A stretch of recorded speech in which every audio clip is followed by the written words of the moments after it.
देखिए इस क्वेश्चन में क्या कहा गया है कि दो ब्लॉक है, एक ब्लॉक जो है फॉरवर्ड डायरेक्शन में √3 मीटर पर सेकंड से जा रहा है और यहाँ पे जो ब्लॉक ए है वो 3.25 मीटर पर सेकंड से जा रहा है, ठीक है। और ये जो पुल्ली जो है ना 1 मीटर पर सेकंड से ऊपर जा रही है, तो ये एंगल थीटा फाइंड करना है कि ये एंगल जो थीटा है वो कितना होगा, ठीक है। इस टाइम पे जब इसकी वेलोसिटी 3 है, √3 है, इसकी 3.25 है और इसकी 1 मीटर पर सेकेंड है। चलिए तो देखिए हम लोग क्या समझते हैं पहले कि अगर ये पुली जो है ना, अगर इसके पास वेलोसिटी नहीं होती, कुछ इस तरीके का कंडीशन होता कि ये पुली फिक्स होता है यहाँ से, तो हम लोग क्या करते हैं कि अगर इसकी वेलोसिटी कुछ v1 दी गई है ना, तो इस ब्लॉक का वेलोसिटी जो है ना वो लेते हैं स्ट्रिंग के अलोंग। तो स्ट्रिंग के अलोंग देखिए इस वेलोसिटी का कंपोनेंट कितना हो जाएगा, तो ये एंगल अगर थीटा है तो ये वाला भी एंगल कितना हो जाएगा, थीटा, जो कि 30 दिया हुआ है ना, तो आप 30 ही ले लीजिए, ठीक है। तो ये एंगल 30 डिग्री है, तो ये एंगल भी कितना हो गया 30 डिग्री। तो v1 का ये कंपोनेंट कितना हो जाएगा, v1 cos 30 डिग्री। सिमिलरली यहां देखिए तो ये एंगल दी गई है यहाँ पे थीटा है ना, और ये एंगल अगर कुछ v2 है तो v2 का ये कंपोनेंट कितना हो जाएगा, v2 cos थीटा, ठीक है ना। तो इस स्ट्रिंग की जो वेलोसिटी होगी ना, इस डायरेक्शन में जो वेलोसिटी है ना और इस डायरेक्शन की जो वेलोसिटी है ना, वो दोनों इक्वल हो जाती है, ठीक है ना। अगर यहाँ पे एक पॉइंट आप ले लीजिए, इसकी वेलोसिटी और यहाँ पे एक पॉइंट ले लेते हैं, इसकी वेलोसिटी इक्वल हो जाती है, तो हम लोग यहाँ से ये लिख देते हैं कि जो v2 cos थीटा है ना वो किसके इक्वल हो गया, v1 cos 30 डिग्री के। यहां तक समझ में आ रहा है, ठीक है। अब देखिए इस क्वेश्चन में क्या है ना कि इस पुल्ली के पास भी वेलोसिटी है ऊपर की तरफ, कितनी है, पुल्ली के पास जो वेलोसिटी है ऊपर की तरफ ना वो कुछ दे दी गई है 1 मीटर पर सेकेंड है ना। तो कुछ आपका शेप को कुछ इस तरीके का हो गया। अब देखिए तो कुछ ऐसा हो गया इस क्वेश्चन में,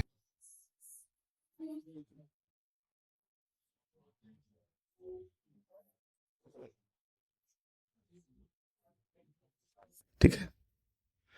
अब ये कितने से जा रहा है, 1 मीटर पर सेकेंड से ऊपर की तरफ। तो अगर हम लोग रिलेटिव वेलोसिटी का कॉन्सेप्ट लगाएं तो हम लोग क्या करते हैं कि इस पुल्ली को रेस्ट पे लाते हैं और ये वेलोसिटी जो है ना ये हम लोग पलट के ब्लॉक को दे देते हैं यहाँ पे। तो देखिए अगर यहाँ 1 मीटर पर सेकेंड ऊपर की ओर है तो ये वेलोसिटी यहाँ पे कितनी हो जाएगी, 1 मीटर पर सेकेंड नीचे की ओर होगी, और इसके पास भी एक वेलोसिटी कितनी हो जाएगी, 1 मीटर पर सेकेंड नीचे की ओर होगी, है ना। तो देखिए अब हम लोग क्या करते हैं कि ये जो वेलोसिटी निकला ना इसका कंपोनेंट फिर से लेते हैं स्ट्रिंग के अलोंग। तो ये 1 मीटर पर सेकेंड जो आ रहा है, ठीक है, इसका आप स्ट्रिंग के अलोंग कंपोनेंट लेंगे तो देखिए ये एंगल थीटा है ना। तो ये वाला भी एंगल कितना हो जाएगा, थीटा होगा। तो ये एंगल कितना हो जाएगा, 90 माइनस थीटा। तो 1 का कितना हो जाएगा, 1 cos 90 माइनस थीटा, ठीक है, यानी कि 1 sin थीटा। तो यहां पे हम लोग क्या कर लेते हैं ना कि इसके साथ 1 sin थीटा। अब से देखिए 1 sin थीटा जो वेलोसिटी निकल के आ रही है ना ये, ठीक है ना, इस 1 का जो कंपोनेंट निकल के आ रहा है ना स्ट्रिंग के अलोंग, ठीक है ना, ये v2 cos थीटा के अपोजिट में है 1 sin थीटा।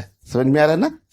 तो यहां से हम लोग इसमें से 1 sin थीटा माइनस कर लें तो माइनस का 1 sin थीटा, और यहां पे आप देखिए तो इस 1 का, ठीक है ना, ये आप देखिए एक कंपोनेंट इधर होगा और एक कंपोनेंट इधर होगा, है ना। तो ये 30 है तो फिर से ये वाला एंगल कितना हो जाएगा 30। तो 1 का इधर 1 cos 30 होता है, इधर कितना हो जाएगा 1 sin 30, ये कितना हो जाएगा 1 sin 30। तो हम लोग क्या करेंगे इसमें देखिए अब इसका वेलोसिटी जो था इधर था और ये 1 का भी कंपोनेंट इधर 1 sin 30 आ रहा है, तो इसमें हम लोग 1 sin 30 ऐड कर देंगे। तो अब देखिए क्या निकल के आ रहा है, ये हो गया कितना, v2 cos थीटा और माइनस 1 sin थीटा, है ना, 1 sin थीटा है, और इक्वल टू इधर से देखिए तो v1 कितना दिया हुआ है, तो v1 दिया हुआ है √3। यहाँ पे भी आप चाहिए तो इसकी वैल्यू आप पुट कर लीजिए। तो इसकी वैल्यू कितनी है, इसकी वैल्यू 3.25 है, तो आप यहाँ से लिख लीजिए 3.25 है ना। और यहाँ से अगर आप देखिएगा तो ये v1 जो दिया हुआ है √3 है, तो √3 और cos 30 है ना, cos 30 डिग्री और प्लस 1 sin 30 का मतलब कितना, sin 30 1/2 हो गया, तो 1/2 आ गया, है ना, ठीक है। तो यहां से आप देखिए तो ये √3 हो गया और ये कितना हो गया, √3/2 और प्लस का 1/2। तो इधर सिंप्लीफाई होके देखिए तो ये कितना आ गया, 3/2 और प्लस 1/2 और ये आ गया इधर से 2 निकल कर आ गया। लेफ्ट साइड का देखिए यहाँ पे, तो इसको हम लोग लिख सकते हैं 3.25 कॉस थीटा और -1 साइन थीटा। ठीक है, चलिए इसको हम लोग आगे और सिंप्लीफाई करते हैं। ठीक है, तो देखिए यही आया था इक्वेशन अपना, 3.25 कॉस थीटा -1 साइन थीटा। ठीक है, अब देखिए इसको हम लोग को केवल सिंप्लीफाई कर लेना है यहाँ से। तो देखिए 3.25 को लिख दिए, कॉस थीटा है, 1 साइन थीटा का मतलब साइन थीटा हो गया यहाँ पे, cos 30 की वैल्यू रख दिए √3/2 और यहाँ से 1 और साइन 30 की वैल्यू 1/2 होती है। तो इधर का वैल्यू आप देखिए निकल कर आ गया 2 राइट साइड का, लेफ्ट साइड में यही है वैल्यू अभी। ठीक है, अब हम लोग क्या कर लेते हैं ना कि दोनों साइड 4 से मल्टीप्लाई कर लेते हैं। तो यहाँ देखिए 2 को 4 से मल्टीप्लाई करेंगे तो 8 आ जाएगा, 3.25 को आप 4 से मल्टीप्लाई करें तो 13 आ गया, कॉस थीटा है, इसको 4 से मल्टीप्लाई किए तो 4 साइन थीटा =8। ठीक है, अब हम लोग देखिए यहाँ पे साइन कॉस थीटा को हम लोग 1 - साइन स्क्वायर थीटा लिख सकते हैं। तो इस कॉस के जगह पे 1 - साइन स्क्वायर थीटा ले लिए, क्योंकि एक टर्म में लाना होगा। ठीक है ना, तो यहाँ साइन है तो इसको भी हम लोग साइन में बदल लिए है ना, और यहाँ से देखिए 8 और इसको 4 साइन थीटा को इस साइड लिया है तो प्लस का 4 साइन थीटा हो गया। तो देखिए अब हम लोग क्या करते हैं कि स्क्वायरिंग कर लेते हैं बोथ साइड, है ना, स्क्वायरिंग कर लेते हैं बोथ साइड। तो यहां से देखिए 13 का स्क्वायर 169 होगा और इसका रूट हट जाएगा तो 169 का 1 से मल्टीप्लाई करें तो 169 आया। 13 169 है और उसका हम लोग साइन स्क्वायर थीटा से मल्टीप्लाई कर दिए। इसको देखिए a+b का होल स्क्वायर, 8 का स्क्वायर कर दिए, इतने का स्क्वायर किए है ना, और प्लस का 2ab, तो 2 × 8 × 4 और साइन थीटा। फिर देखिए क्वाड्रेटिक इक्वेशन बन गया यहाँ से। अब इस क्वाड्रेटिक इक्वेशन को जब हम लोग सोल्व करते हैं ना, तो यहां से इसकी जो वैल्यू निकल कर आती है ना, ये आ जाती है साइन थीटा = 3/5।